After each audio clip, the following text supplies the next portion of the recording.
أعوذ بالله من الشيطان الرجيم.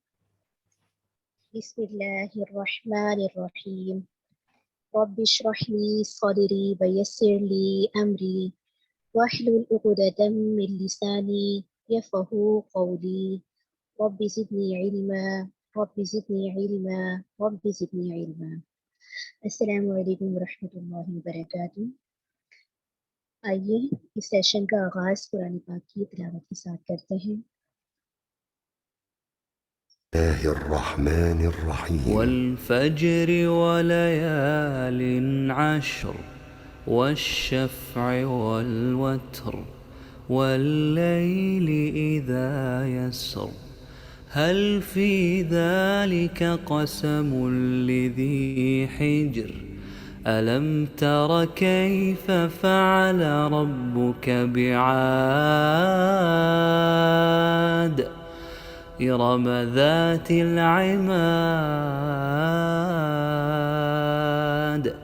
التي لم يخلق مثلها في البلاد وثمود الذين جابوا الصخر بالواد وفرعون ذي الأوتاد الذين طغوا في البلاد فأكثروا فيها الفساد فصب عليهم ربك سوط عذاب إن ربك لبالمرصاد فأما الإنسان إذا ما ابتلاه ربه فأكرمه ونعمه فيقول ربي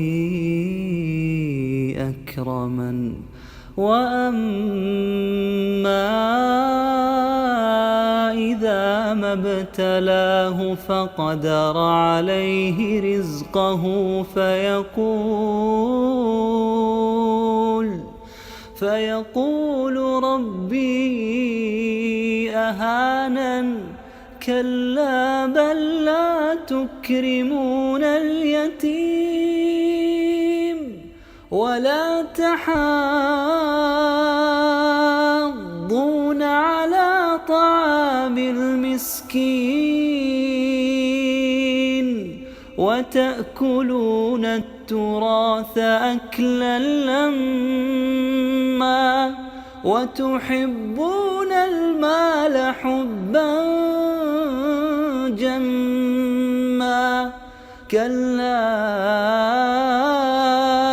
إذا دكت الأرض دكا دكا وجاء ربك والملك صفا صفا وجيء يومئذ بجهنم يومئذ يتذكر الإنسان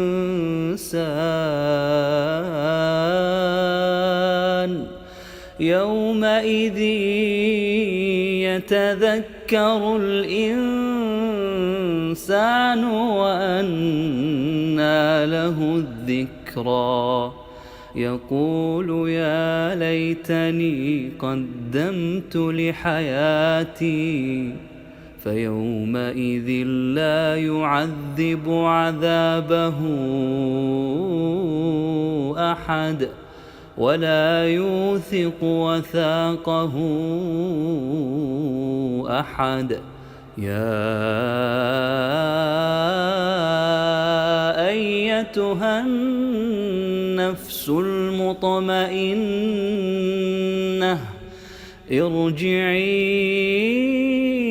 إلى ربك راضية مرضية فادخلي في عبادي وادخلي جنتي. بسم الحمدللہ ثم الحمدللہ۔ آج کے سیشن کا باقاعدہ آغاز کرتے ہیں اور اپنی معلمہ سے درخواست کرتے ہیں کہ وہ اگلے جو پارہ ہے 10واں، اس کے خلاصہ، اس کے اہم نکات بیان فرمائیں۔ جی معلمہ۔ السلام علیکم ورحمۃ اللہ وبرکاتہ۔ امید ہے آپ سب خیریت سے ہوں گی۔ کلاس کا آغاز کرتے ہیں۔ نحمدہ و نصلی علی رسولہ الکریم، اما بعد، فاعوذ باللہ من الشیطان الرجیم، بسم اللہ الرحمن الرحیم، رب اشرح لی صدری ویسر لی امری واحلل عقدۃ من لسانی یفقہوا قولی واجعل لی وزیرا من اہلی۔ انشاءاللہ آج سورۃ توبہ کا آغاز کیا جائے گا۔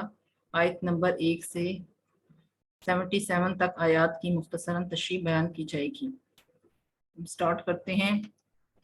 آیت نمبر 1 سے 38 تک آیات، جن کے اندر جزیرۃ العرب میں رہنے والے مشرک اور کافر قبائل کو 4 ماہ کی مہلت دی گئی ہے، جس کے بعد ان کو یہاں سے بے دخل کر دینے کا حکم ہے۔ اس حکم کی ضرورت اور اہمیت اور مسلمانوں کو اس ضمن میں ہدایات دی جا رہی ہیں۔ جزیرۃ العرب میں رہنے والے مشرک اور کافر قبائل کو 4 ماہ کی مہلت، جس کے بعد ان کو یہاں سے بے دخل کر دینے کا حکم ہے۔ یعنی جو مشرک جزیرۃ العرب کے اندر رہ رہے تھے، ان کے لیے حکم تھا کہ وہ 4 ماہ کی ان کو مہلت دی جائے گی۔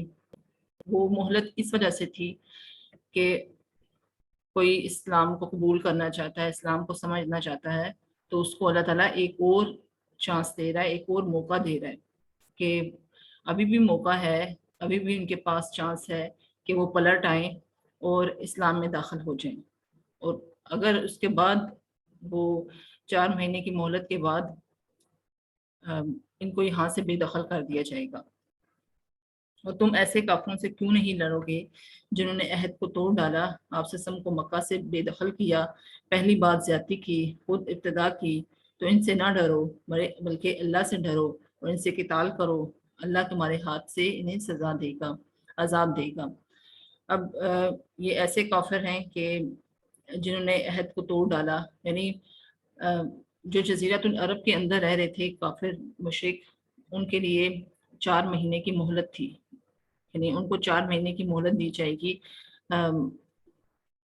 اگر کوئی اس دوران امن سکون سے رہتا ہے تو ٹھیک ہے، اگر عہد کو توڑ دیتا ہے تو پھر ان سے لڑائی کرو، اور ہاں لڑائی کرو، اور اگر پھر بھی وہ نہیں مانتے ہیں تو ان کو قتل کر دو، لیکن 4 مہینے کی مہلت ہے۔ یا پہ اسلام قبول کرنا ہوگا یا پھر ان کو جو ہے وہ ان کو قتل کیا جائے گا۔ آپ وسلم کو انہوں نے مکے سے بے دخل کیا، پہلی بار زیادتی کی، خود ابتدا کی، تو ان سے نہ ڈرو بلکہ اللہ سے ڈرو اور ان سے قتال کرو، اللہ تمہارے ہاتھ سے انہیں عذاب دے گا۔ یعنی یہ جو مکہ والے تھے، انہوں نے پہلی بار خود زیادتی کی، کفار مکہ نے۔ یہ اس ٹائم کا ذکر ہے جب غزوہ بدر جو تھی وہ پلاننگ کے ساتھ نہیں ہوئی تھی بلکہ ان پلانڈ طریقے سے ہوئی تھی۔ تو اس میں یہ تھا کہ جو اصل میں وہ اپنے جو تجارتی قافلہ تھا اس کو بچانے کی نیت سے وہاں سے نکلے تھے، لیکن جب ان کو پتہ چلا کہ مسلمانوں کے ہاتھ سے بچ کر قافلہ جو ہے وہ نکل چکا ہے، آگے جا چکا ہے، تو ان کو خبر ملی کہ اب واپس چلے جاؤ، تو انہوں نے کہا نہیں ہم واپس نہیں جائیں گے۔ ابتدا لڑائی کی انہوں نے خود کی، انہوں نے کہا نہیں ہم جو لڑائی کریں گے، اور نبی صلی اللہ علیہ وسلم کو بے دخل کیا۔ انہوں نے جب یہ ہجرت مدینہ ہونے والی تھی تو اب نبی صلی اللہ علیہ وسلم کو کے بارے میں پلان کیا گیا کہ ان کو کس طرح سے بے دخل کیا جائے، ان کو قتل کیا جائے یا ان کو قید کیا جائے، تو اس کا بھی ذکر ہو رہا ہے یہاں پہ۔ اور اللہ تعالیٰ فرما رہے ہیں ان سے نہ ڈرو، ان سے قتال کرو، اگر اللہ تمہارے ہاتھ سے انہیں عذاب دے گا۔ جزیرۃ العرب میں رہنے والے تمام قبائل سے اللہ اور اس کے رسول صلی اللہ علیہ وسلم کا اعلان برات ہے۔ ان کو 4 مہینوں کی مہلت ہے، اور اس دوران یا تو دین اسلام قبول کر لیں یا یہاں سے بے دخل ہو جائیں، ورنہ ان کو قتل کر دیا جائے گا۔ یہ آیات تھوڑی سی آگے پیچھے ہوئی ہیں، لیکن تھوڑا سیکوینس میں تھوڑا سا ہے، لیکن ویسے یہ آیات جو ہیں وہ یہ آیت پہلے آنی چاہیے تھی اور دوسری بات میں۔ یہاں پر یہ جزیرۃ العرب میں رہنے والے تمام قبائل سے اللہ اور اس کے رسول صلی اللہ علیہ وسلم کا اعلان برات ہے. یعنی یہ جو صورت ہے سورۃ توبہ یہ 9 ہجری کو نازل ہوئی. تو اس سے پہلے 8 ہجری میں مکہ فتح ہو چکا تھا، پھر 6 ہجری میں صلح حدیبیہ ہو چکی تھی. تو اب مسلمانوں کا پورا غلبہ تھا. مطلب ایک نظر آ رہی تھی سچویشن کہ اب مسلمان جو ہیں وہ یہ جو جزیرۃ العرب ہے یہ اور اس کے ارد گرد کے علاقے یہ مسلمان کے انڈر آنا شروع ہو گئے تھے. مکہ پورا فتح ہو چکا تھا. تو اب ان کے ساتھ کفار کے ساتھ اعلان برات تھا، یعنی اظہار بیزاری تھا کہ آپ 4 مہینے کی ان کو مہلت دی جائے. اس دوران وہ اسلام قبول کر لیں تو ٹھیک ہے، ورنہ ان کو بے دخل ہو جائیں، ان کو قتل کر دیا جائے گا. یہ ان کے ساتھ وہ کانٹریکٹ تھا. جن قبائل کے ساتھ پہلے سے کوئی معاہدہ چلا آ رہا ہے اور انہیں اس کی خلاف ورزی نہیں کی تو اس کے لیے مہلت اس معاہدے کے ختم ہونے تک ہے. یعنی کوئی قبیلہ اس کے ساتھ مسلمانوں کا کانٹریکٹ تھا یا 4 مہینے کا، 6 مہینے کا، سال کا، وہ گزر جائے تو اس مہلت تک اس کو وہاں پر رکھا جائے گا. وہ مہلت اس کی معاہدہ کے ختم ہونے تک کی ہے.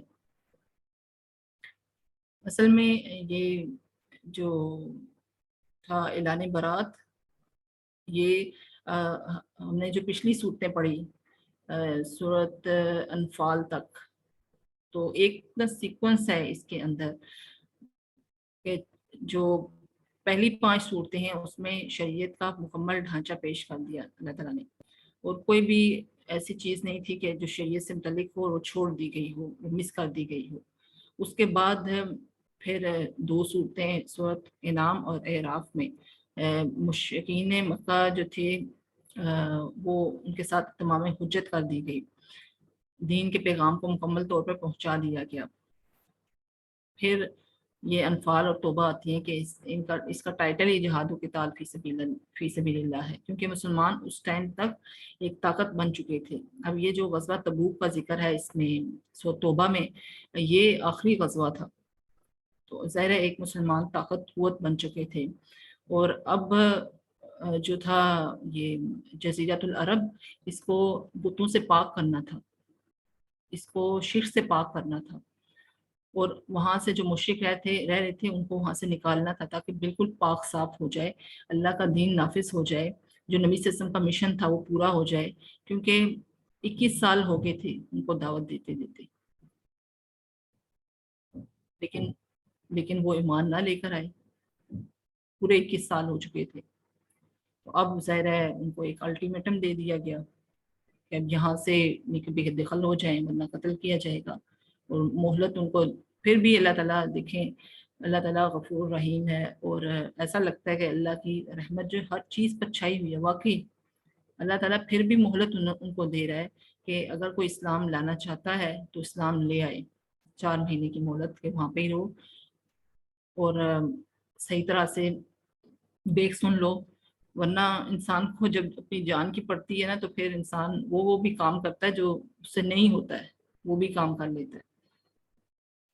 تو یہ مہلت ان کو دی گئی کہ کیا پتہ یہ وہ پلٹ آئیں، لوٹ آئیں اور ایمان قبول کر لیں. ان مہینوں کے بعد حرمت والے 4 ماہ گزر جائیں تو پھر رہ جانے والوں کو قتل کرو جہاں بھی پاؤ. اگر وہ ایمان لا کر نماز پڑھنا شروع کر دیں اور زکوٰۃ دینا شروع کر دیں تو ان کا راستہ چھوڑ دو، اللہ ان کے لیے غفور رحیم ہے. 4 مہینے مدت کے بعد بھی وہ وہاں پر ہیں تو ان کو قتل کرو جہاں بھی پاؤ، جس جگہ بھی پاؤ، ان کی طاق میں گھات میں بیٹھو اور ان کو قتل کرو. ہاں یہ 3 شرائط ہیں، ان پر اگر وہ عمل کرنا شروع کر دیتے ہیں، ایمان لانے کے بعد نماز پڑھنی شروع کر دیتے ہیں اور زکوٰۃ دینی شروع کر دیتے ہیں. ظاہر ہے ایمان کے بعد جو لانے کے بعد عملی صورت ہے وہ نماز کی صورت میں ظاہر ہوتی ہے، زکوٰۃ کی صورت میں ظاہر ہوتی ہے. یہ دونوں جو ہے وہ ایک مالی عبادت ہے اور ایک بدنی عبادت ہے. تو ان کا راستہ پھر چھوڑ دو اگر یہ ایمان لیں تو اللہ ان کے لیے غفور رحیم ہے. یعنی ابھی بھی ٹائم ہے اللہ کی طرف رجوع کرنے کا، توبہ کرنے کا، تو اللہ تعالیٰ کو اس ٹائم پر بھی وہ غفور رحیم پائیں گے. اس دوران اگر کسی مشرک کو اس اعلان برات کا پتہ نہ ہو اور وہ پناہ طلب کرے تو اس کو پناہ دے دو اور اسے اللہ کا کلام سنا دو اور امن کی جگہ تک پہنچا دو۔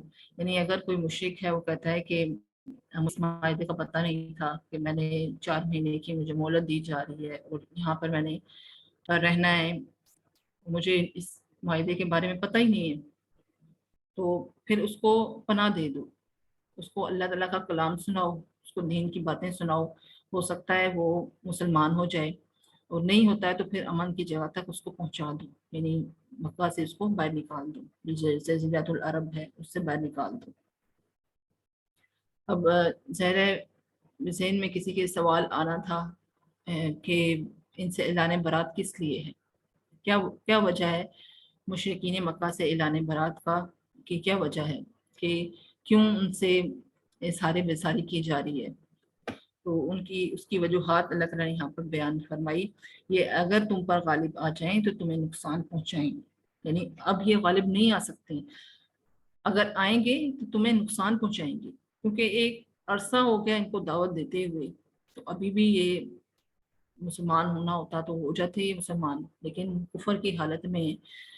تو ظاہر جو یہ تھے کفار مکہ کے ساتھ اور بھی جو تھے یہودی وہ بھی ملے ہوئے تھے، تو ظاہر اب تو وہ غالب آ ہی نہیں سکتے تھے، اگر آ جائیں تو وہ تمہارا نقصان کریں گے، تمہیں نقصان پہنچائیں گے کئی طریقوں سے۔ یہ دنیاوی فائدے کے لیے اللہ کی آیات کا سودا کرتے ہیں مشرکین مکہ، ان کی بھی یہ روش تھی، جیسے یہودیوں کی روش تھی کہ دنیاوی فائدے کے لیے اللہ کی آیات کو بیچتے تھے۔ اور یہ کس طرح سے اللہ کی آیات کو بیچتے تھے، ظاہر ہے جو مکہ تھا، جو بیت اللہ تھا، اس کے اندر جو 360 بت رکھے ہوئے تھے، وہ اپنے فائدے کے لیے تو رکھے ہوئے تھے، لوگوں کو ایک مطلب بیوقوف بنایا ہوا تھا لوگوں کو، اب اپنا کاروبار چمکایا ہوا تھا، اور ہر قبیلے کا ایک بت اندر رکھا ہوا تھا، اور وہاں سے ان کا کاروبار چلتا تھا، اور وہ یہ کہتے تھے کہ ہم متولی ہیں خانہ کعبہ کی، ہم حاجیوں کی خدمت کرتے ہیں، ان کو کھانے کھلاتے ہیں، ان کو پانی پلاتے ہیں، تو ہمارا یہ حق ہے۔ تو دنیاوی فائدے حاصل کرنے کے لیے اس طرح سے وہ کرتے تھے، اللہ کی آیات کو بیچتے تھے، اللہ کے راستے سے خود بھی رکے ہوئے تھے اور دوسروں کو بھی انہوں نے روکا ہوا تھا۔ اب خانہ کعبہ کے اندر ان کی عبادت کیا تھی، تالیاں بجانا، سیٹیاں بجانا، یہ ان کی عبادت تھی، اور برہنہ طواف کرتے تھے، مطلب جو اللہ، وہ تو عبادت کی جگہ تھی خانہ کعبہ، لیکن وہاں پر وہ اس طرح سے کر رہے تھے، یعنی خود بھی رکے ہوئے تھے، اور دوسرا کوئی کرنا چاہتا تھا اسلام کے مطابق، یعنی شریعت کے مطابق، تو اس کو بھی روک رہے تھے کہ وہ بھی ایسا نہ کرے۔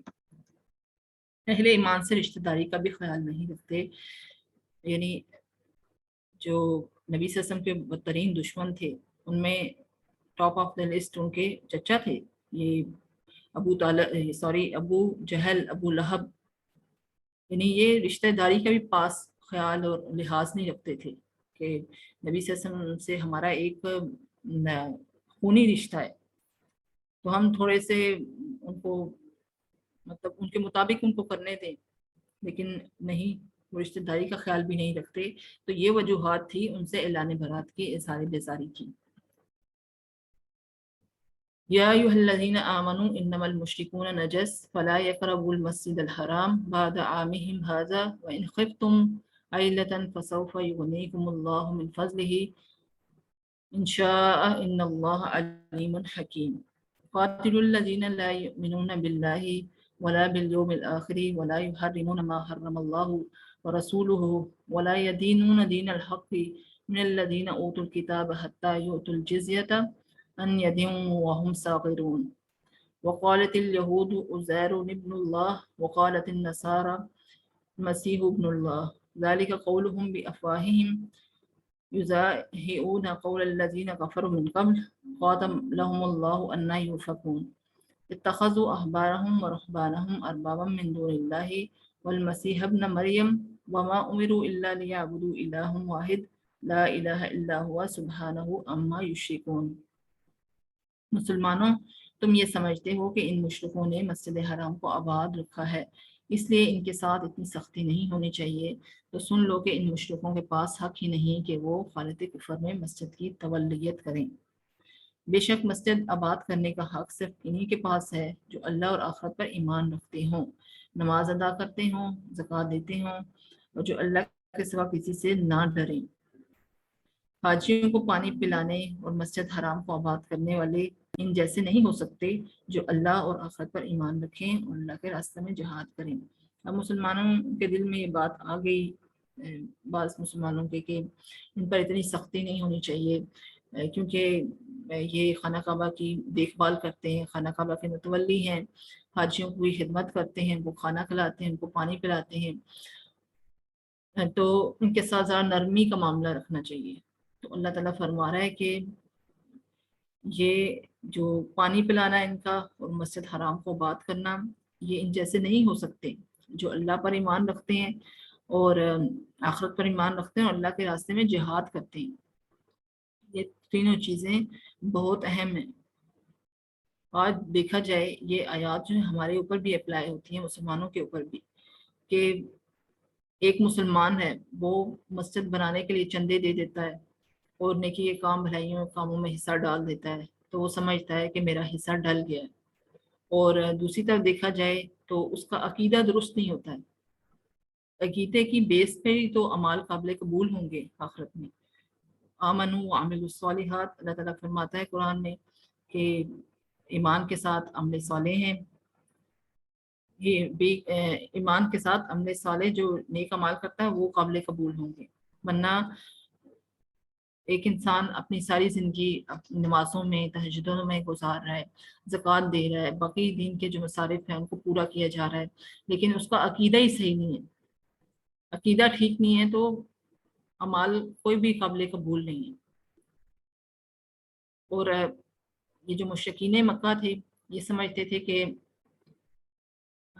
ہم جو ہے آخرت میں کامیاب ہو جائیں گے، کیونکہ جو اللہ کا گھر ہے وہ تو ہمارے پاس ہے اور ہم اس کی حفاظت کر رہے ہیں، لیکن دوسری طرف ان کا عقیدہ وہ نہ اللہ کے بارے میں درست تھا، نہ ہی آخرت کے بارے میں۔ اے مومنو، اپنے باپوں اور بھائیوں کو دوست نہ بناؤ اگر وہ کفر کو عزیز رکھیں۔ اب یہ بڑی جو ہلا دینے والی آیت ہے کہ رشتہ داری کا بھی پاس لحاظ نہ رکھو، یعنی اللہ کو جو کفر ہے وہ اتنا ناپسند ہے کہ اگر آپ کا رشتہ دار کوئی کافر ہے تو اس کو دوست نہ بناؤ، ورنہ جو قریبی رشتے ہیں، یہاں پر باپ اور بھائی کا ذکر ہو رہا ہے، تو یہ تو بالکل ہی قریبی رشتے ہیں، ان کو تو ہم کسی بھی حال میں چھوڑ نہیں سکتے ہیں، لیکن اگر کافر ہیں تو ان کو عزیز نہ رکھو۔ اور نیکسٹ آیت اس سے بھی زیادہ ہمیں اس میں نظر آ رہا ہے ایک رشتوں کا جہاد۔ اس ٹائم پہ جو ہمارے قریبی رشتے ہیں ان کو ہم کس حد تک دین کے اندر لے کر آ رہے ہیں، کس حد تک ہم ان کو چھوڑ رہے ہیں، اور ان کی وجہ سے اللہ کے احکامات کو توڑ کر ان کی جو ذمہ داری ہیں ان کو پورا کیا جا رہا ہے۔ اے رسول اللہ صلی اللہ علیہ وسلم، انہیں بتا دیں اگر ان کے باپ، بیٹے، بھائی، بیوی اور رشتہ دار ان کے مال جو وہ جمع کرتے ہیں، وہ تجارتیں جن کے مان پڑنے کا انہیں خدشہ ہے، وہ گھر جو یہ بناتے ہیں انہیں زیادہ عزیز ہیں اللہ، رسول اللہ صلی اللہ علیہ وسلم اور جہاد فی سبیل اللہ کی محبت سے، تو انتظار کریں جب تک کہ اللہ کا حکم نہیں آتا، اللہ ایسے فاسقوں کو ہدایت نہیں دیتا۔ یہ ہمارے اپنے لیے، کہ اپنے آپ کو ٹیسٹ کرنے کے لیے کہ میں اللہ اور اللہ کے رسول کے احکامات کو کتنی پریورٹی دیتی ہوں، اور اللہ کے راستے میں جہاد کو، یعنی ترازو کے جو دو پلڑے ہیں، ایک میں آپ 8 محبتیں رکھیں جن کا یہ پیچھے ذکر آ رہا ہے، باپ، بیٹے، بھائی، بیوی، رشتہ دار، مال و دولت، تجارتیں، یہ سب چیزیں ایک پلڑے میں، اور ایک پلڑے میں اللہ، رسول اور جہاد کی محبت، تو ہمیں خود ہی پتہ چل جائے گا کہ ہمارا کون سا پلڑا اوپر جا رہا ہے اور کون سا نیچے آ رہا ہے، یہ ہم خود ٹیسٹ کر لیں گے۔ ایک ماں جو ہے وہ چاہے جتنی مرضی بیمار ہوگی اور جتنی مرضی مشکل میں ہوگی، لیکن وہ بچے کو اپنی ذمہ داری سمجھتے ہوئے اس کو اگنور نہیں کرے گی۔ ہمیں کب یاد پڑا ہوگا کہ ہمارا بچہ ایک ٹائم پہ بھوکا سو گیا ہے، یا ایک ٹائم پر ہم نے اس کو اسکول کے لیے لنچ نہیں دیا؟ ہم تو پیچھے سے، اگر کوئی کسی خدا نہ خواستہ اس کا لنچ رہ جاتا ہے تو ہم پیچھے سے کالیں کرتے ہیں، ہم اسکول والوں کو کال کریں گے کہ آج ہمارا بچہ کہیں بھوکا نہ رہ جائے، تو پڑھ نہیں سکے گا، کیونکہ ہم اس کو اپنا سمجھتے ہیں نا، ہم سمجھتے ہیں یہ ہماری اپنی چیز ہے۔ جو اپنی چیز ہوتی ہے اس کی انسان اس کے مطابق کیئر کرتا ہے۔ تو اللہ اور اللہ کا رسول، ان کی محبت، کہ جب دین کا تقاضا آ جاتا ہے تو ہمیں بغور مشاہدہ کرنا چاہیے کہ اس ٹائم پہ میں کیا کرتی ہوں۔ فار ایگزامپل نماز کا وقت ہو جاتا ہے تو کیا میں سارے کام چھوڑ کر اللہ کی طرف آتی ہوں، اللہ کے رسول کی طرف آتی ہوں؟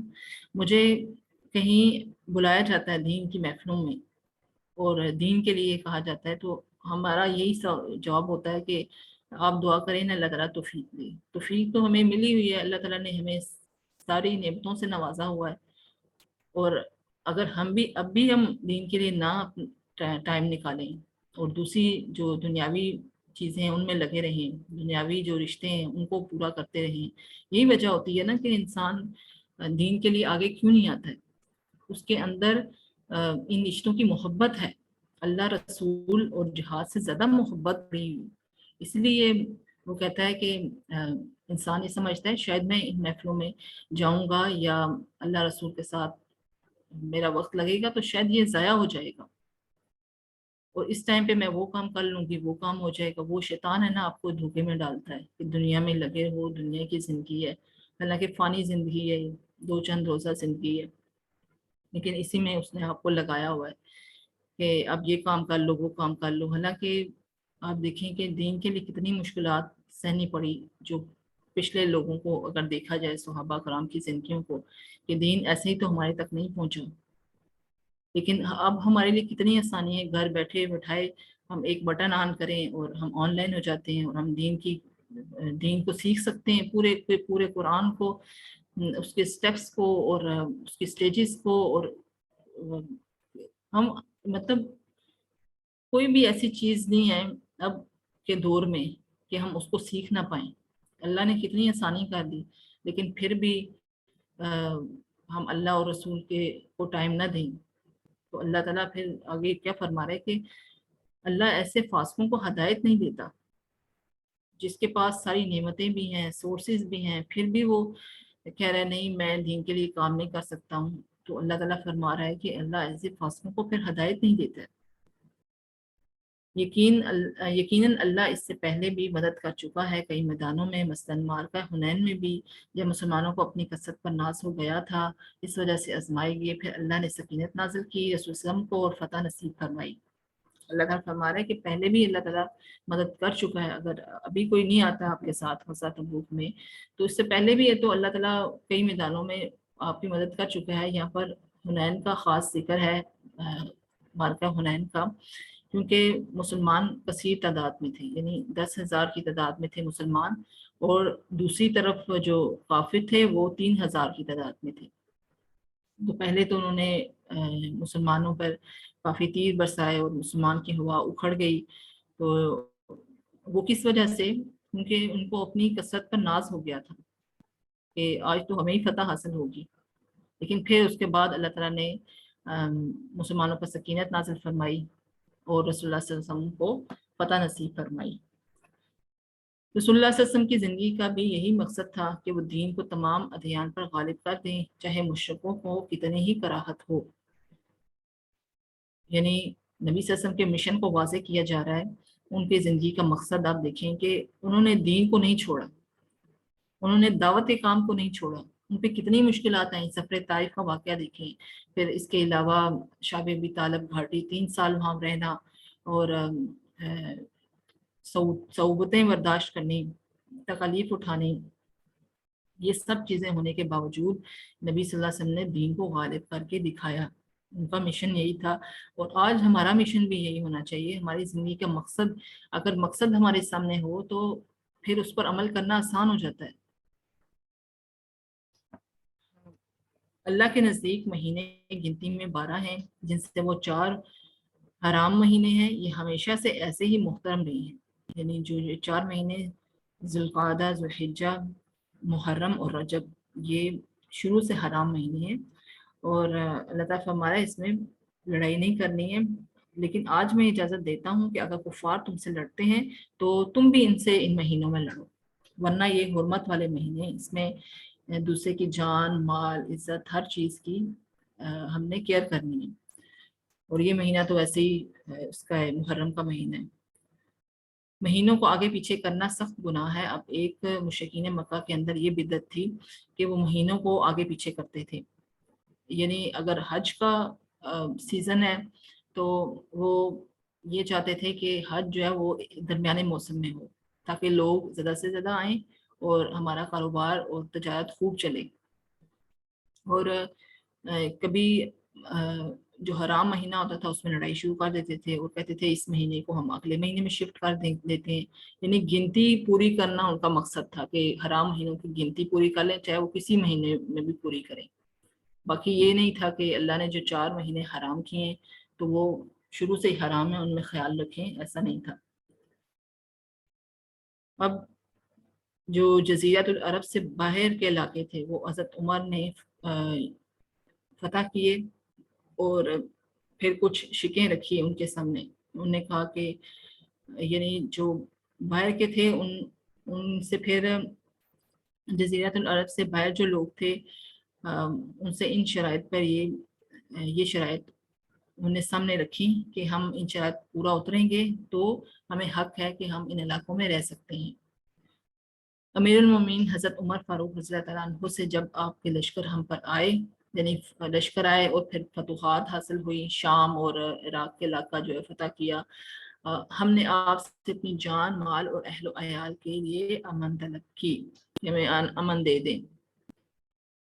ہم ان شرطوں پر وہ امن حاصل کرتے ہیں، یعنی ان شرطوں کو پورا کرتے ہوئے ہمیں حق حاصل ہوگا کہ ہم وہاں رہ سکیں، کہ ہم اپنے ان شہروں میں اور ان کے آس پاس کوئی گرجا اور خانقاہیں نہیں بنائیں گے، مندر اور نہ ایسی کسی خرابی والے مکان کی اصلاح کریں گے، اور جو مٹ چکے ہیں انہیں درست نہیں کریں گے. ان میں اگر کوئی مسلمان مسافر اترنا چاہے تو رکیں گے نہیں، خواہ دن ہو یا رات ہو. ہم ان کے دروازے راہ گزر اور مسافروں کے لیے کشادہ رکھیں گے، اور جو مسلمان آئے ہم اس کی 3 دن تک مہمانی کریں گے. ہم اپنے مکانوں یا رہائشی مکانوں وغیرہ میں کہیں کسی جاسوس کو نہ چھپائیں گے. مسلمانوں سے کوئی دھوکہ فریب نہیں کریں گے، اپنی اولاد کو قرآن نہ سکھائیں گے، شرک کا اظہار نہ کریں گے، نہ کسی شرک کی طرف بلائیں گے. ہم میں سے کوئی اگر اسلام قبول کرنا چاہے ہم اسے ہرگز نہ روکیں گے، مسلمانوں کی توقیر و عزت کریں گے. ہماری جگہ اگر وہ بیٹھنا چاہیں تو ہم اٹھ کر انہیں جگہ دے دیں گے. ہم مسلمانوں سے کسی چیز میں برابری نہ کریں گے، نہ لباس میں، نہ جوتی میں، نہ مانگ نکالنے میں. ہم ان کی زبانیں نہیں بولیں گے، ان کی کنتیں نہیں رکھیں گے، ذہن والے گھوڑوں پر سواریاں نہ کریں گے، تلواریں نہ لٹکائیں گے، نہ اپنے ساتھ رکھیں گے. آپ دیکھیں کہ 1 by 1 کتنے اسٹرکٹ رول تھے. اس سے پتہ چلتا ہے کہ مسلمان جب کسی علاقے کو فتح کرتا تھا اس کی ایک ہیبت، اس کی طاقت ہوتی تھی، اور جو غیر مسلم ہوتے تھے وہ نیچے رہ کر رہتے تھے، وہ جھک کر رہتے تھے، اور وہ پھر جزیہ دیتے تھے. مسلمانوں کے لیے تو زکوٰۃ تھی نا، ان کے لیے جزیہ تھا، وہ جزیہ دے کر رہتے تھے. اس سے پتہ چلتا تھا مسلمان جو قوم ہے وہ شان و شوکت والی ہے، وہ ایسے نہیں ہے. جب وہ غالب آ جاتے ہیں تو پھر دوسروں کو مغلوب کر لیتے ہیں، پھر وہاں پر جو رہ رہے ہوتے ہیں ان کو ماننی پڑتی ہے، کیونکہ اللہ کا دین ہے، اللہ کے دین کا نفاذ ہو رہا ہے. انگوٹھیوں پر عربی نقش نہیں کرائیں گے، شراب فروشی نہیں کریں گے، اپنے سروں کے اگلے بالوں کو ترشوا دیں گے. یہ ایک پہچان کے طور پر تھا کہ یہ جو ہیں یہ جزیرۃ العرب سے باہر رہ رہے ہیں اور یہ ذمہ ہیں، ان سے جزیہ لیا جائے گا. یہ ایک نشانی تھی ان کی. اور جہاں کہیں ہوں گے زنار ضرورتاً ڈالے رہیں گے، یعنی مذہبی نشان جس سے پتہ چلے گا یہ جس فرقے سے بھی ہے. صلیب کا نشان اپنے گرجوں پر ظاہر نہیں کریں گے، اپنی مذہبی کتابیں مسلمانوں کی گزرگاہوں اور بازاروں میں ظاہر نہیں کریں گے، گرجوں میں ناقوس بلند آواز سے نہ بجائیں گے، نہ مسلمانوں کی موجودگی میں، یعنی جو گرجا گھر کی جو بیل ہے اس کو نہ بجائیں گے، مسلمانوں کی موجودگی میں با آواز بلند اپنی مذہبی کتابیں نہ پڑھیں گے، نہ اپنے مذہبی شعار کو راستوں پر کریں گے، نہ اپنے مردوں کو اونچی آواز سے ہائی وائی کریں گے، نہ ان کے ساتھ مسلمانوں کے راستوں میں آگ لے کر جائیں گے، مسلمانوں کے حصے میں آئے ہوئے غلام ہم نہ لیں گے، مسلمانوں کی خیر خواہی ضرور کرتے رہیں گے، ان کے گھروں میں جھانکیں گے نہیں۔ جب یہ عہد نامہ حضرت فاروق اعظم رضی اللہ کی خدمت میں پیش ہوا تو آپ نے ایک شرط اور بھی اس میں بڑھائی کہ ہم کسی مسلمان کو ہرگز ماریں گے نہیں۔ یہ تمام شرطیں ہمیں قبول و منظور ہیں اور ہمارے سب ہم مذہب لوگوں کو بھی انہی شرائط پر ہمیں امن ملا ہے۔ اگر ان میں سے کسی ایک شرط کی بھی ہم خلاف ورزی کریں تو ہم سے آپ کا ذمہ الگ ہو جائے گا، اور جو کچھ آپ اپنے دشمنوں مخالفوں سے کرتے ہیں ان تمام کے مستحق ہم بھی ہو جائیں گے۔ یعنی ایک بھی شرط ہم نے پوری نہ کی تو پھر ہمارے ساتھ آپ ایسے ہی سلوک کریں جیسے دشمنوں اور مخالفین کے ساتھ کیا جاتا ہے، اسی طرح آپ کریں، کیونکہ ہم اس کے مستحق ہو جائیں گے پھر اگر ان شرائط کو پورا نہ کریں گے۔ نیکسٹ آیات ہیں 39 سے 57 تک، جس میں غزوہ تبوک سے پہلے کے حالات ہیں۔ اہل ایمان کو جہاد فی سبیل اللہ کی پرزور دعوت اور منافقین کا طرز عمل بیان ہو رہا ہے۔ اے ایمان والو تمہیں کیا ہو گیا ہے؟ اب یہ آیات جو ہیں یہ اس ٹائم کی ہیں جب غزوہ تبوک کی تیاریاں ہو رہی تھی، اور یہ آیات پھر نیکسٹ پارے تک چلیں گی۔ اے ایمان والو تمہیں کیا ہو گیا ہے کہ جب تم سے کہا جاتا ہے کہ چلو اللہ کے راستے میں کوچ کرو تو تم زمین سے لگے جاتے ہو؟ کیا تم آخرت کے عوض دنیا کی زندگانی پر ریچھ گئے ہو؟ سنو، دنیا کی زندگی تو آخرت کے مقابلے میں کچھ بھی نہیں ہے۔ یہ نصیحت ایمان والوں کو کی جا رہی ہے، کیونکہ جو غزوہ تبوک تھا بڑا سخت تھا غزوہ، جس میں گرمی بہت شدید تھی، پھر اس ٹائم کی جو سپر پاور تھی کیسرے روم، اس سے ٹکر تھی مسلمانوں کی، اور فصلیں بالکل تیار کھڑی تھی، یعنی کٹائی کا موسم تھا۔ اگر وہ فصلیں چھوڑ کے آ جاتے تو ظاہر ہے پیچھے قحط سالی ہو جاتی، ختم ہو جاتا سب کچھ۔ تو یہ چیزیں تھیں ان کے مائنڈ میں، تو جب ان سے کہا جا رہا تھا کہ تم نکلو اللہ کے راستہ میں کوچ کرو تو تم زمین سے لگے جاتے ہو۔ اور آج یہ آیات ہم دیکھیں کہ ان کے لیے تھی تو یہ آیات ہمارے لیے بھی ہیں کہ ٹھیک ہے انسان کی مجبوری ہوتی ہے، بعض اوقات میری مجبوری ہے، میں آپ کو نہیں شیئر کر سکتی ہوں، آپ اپنی مجبوری مجھے نہیں بتا سکتے ہیں، لیکن کس حد تک ہم مجبور ہو سکتے ہیں کہ ہم اللہ کے لیے ٹائم نہ نکالیں؟ اور کس وجہ سے اللہ تعالیٰ کہتا ہے کہ تم آخرت کے عوض دنیا کی زندگی پر ریچھ گئے ہو، یعنی کیوں اس طرح سے کر رہے ہو؟ کیونکہ آخرت نہیں ہے تمہارے نظر میں، تمہاری نظر میں دنیا ہے، اس لیے تم اس طرح سے کر رہے ہو۔ اگر تم نے کوشش نہ کیا تو تمہیں اللہ تعالیٰ دردناک سزا دے گا اور تمہارے ثواب لوگوں کو بدل لائے گا، تم اللہ تعالیٰ کوئی نقصان نہیں پہنچا سکتے۔ اللہ تعالیٰ کو تو ہماری ضرورت نہیں ہے، اللہ کی عبادت کے لیے تو بے شمار مخلوق ہے، یہ فرشتے ہیں، اور ہمیں کیا پتا، ہمیں جو بتایا گیا وہی ہمیں پتا ہے، اس کے علاوہ اور بھی مخلوقات، یعنی زمین کا ہر ذرہ ذرہ ہر چیز اللہ کی عبادت میں مصروف ہے۔ تو اللہ ہم سے تو کچھ اور چاہتا ہے نا، اللہ تعالیٰ ہمیں جس مقصد کے لیے تخلیق کیا، جس مقصد کے لیے بھیجا، وہ تو مقصد ہی کوئی اور ہے۔ ہمیں تو اللہ کے دین کو نافذ کرنے کے لیے، اور اللہ کے جو بچھڑے ہوئے بندے ہیں اللہ سے، ان کو اللہ سے ملانے کے لیے، اسی وجہ سے تو ہمیں خیر امت کا لقب ملا کہ ہم بہترین امت ہے، کیونکہ ہم دوسروں کو برائی سے روکتے ہیں، اچھائی پر لے کر آتے ہیں، امر بالمعروف اور نہی عن المنکر۔ اگر تم یہ نہیں کرو گے تو اللہ تعالیٰ تو بدل دے گا، کسی دوسری قوم کو لے آئے گا جو اس فرض کو پورا کرے گی۔ اگر تم ان نبی صلی اللہ علیہ وسلم کی مدد نہ کرو تو اللہ ان سے پہلے اس وقت جب کہ کفار نے دیش سے نکال دیا تھا، اس وقت یہ ہجرت جو مدینہ تھی اس کا ذکر ہو رہا ہے کہ دو میں سے دوسرا، جبکہ وہ دونوں غار میں تھے، جب یہ اپنے ساتھی سے کہہ رہے تھے کہ غم نہ کرو اللہ ہمارے ساتھ ہے، یعنی حضرت ابو بکر جو تھے وہ سفر میں نبی صلی اللہ علیہ وسلم کے ساتھ تھے، اور کفار مکہ عین سر پر پہنچے ہوئے تھے، اور اس وقت انسان کی کنڈیشن کیا ہوتی ہے کہ پورے کا پورا لشکر آپ کے تعاقب میں، آپ کے پیچھے ہے، لیکن اس وقت بھی آپ دیکھیں مانو یقین